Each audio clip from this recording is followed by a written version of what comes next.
हनुमान बहुत शक्तिशाली हैं, लेकिन उनका पूजन इसलिए है कि वो विनम्र बहुत हैं।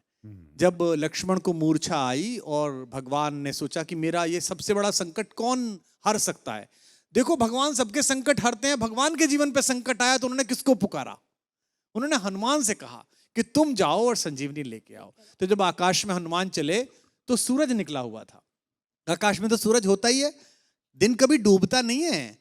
हमारी माँ पृथ्वी हमें गोदी में लेकर हमारे पिता सूरज की ओर से पीठ कर लेती है। माँ को दोष दे नहीं सकते तो पिता को दोष देते हैं कि दिन डूब गया है। दिन कभी डूबता नहीं है, दिन तो निकला रहता है।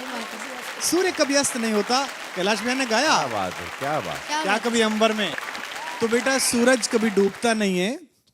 तो सूरज आकाश में मिला, और अगर सूरज इधर निकल जाता जहां लक्ष्मण लेटे हुए थे तो भगवान के जीवन का सबसे बड़ा संकट आ जाता।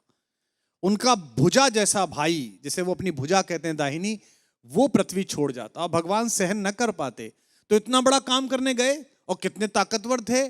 पंच तत्वों में से एक पवन के बेटे हैं। सूरज से मिले तो उन्होंने कितनी विनम्रता से बात की। रवि भाई सूरज से बोले, हे सूरज इतना याद रहे संकट एक सूरज वंश पे है। ये नहीं कहा कि मैं तुम्हारे लिए प्रार्थना कर रहा हूं, तुम्हारा ही खानदान है ना, सूर्यवंशी राम का भाई परेशान है, तुम भी सूर्य हो तो आप ही के खानदान का काम करने जा रहा हूं। विनम्रता देखना आप कितने पोलाइट हैं, है ना।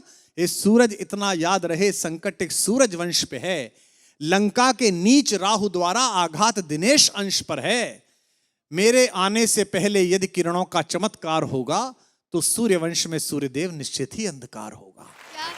कितना प्यार से बोल रहे हैं देखो आप। इसलिए छिपे रहना भगवान। जिसने राम के अलावा किसी को भगवान नहीं माना वो हनुमान सूर्य से कह रहे हैं, इसलिए छिपे रहना भगवान, जब तक न जड़ी पहुंचा दूं मैं, बस तभी प्रकट होना भगवान, जब संकट निशा मिटा दूं मैं। आशा है स्वल्प प्रार्थना, ये जरा सी प्रार्थना सच्चे जी से स्वीकारोगे, आतुर की आर्त अवस्था को होकर करुणार्थ निहारोगे। 8 लाइन की विनती के बाद धीमे से अपना विजिटिंग कार्ड दिया सूरज को। शक्ति पाना, यश पाना, लेकिन विनम्र रहना।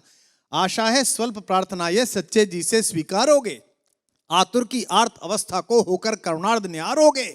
अन्यथा क्षमा करना दिनकर, अंजनी तने से पाला है, बचपन से जान रहे हो तुम हनुमत कितना मतवाला है। क्या बात है। अन्यथा क्षमा करना दिनकर, अंजनी तने से पाला है, बचपन से जान रहे हो तुम हनुमत कितना मतवाला है। और धमकी भी कैसी दी।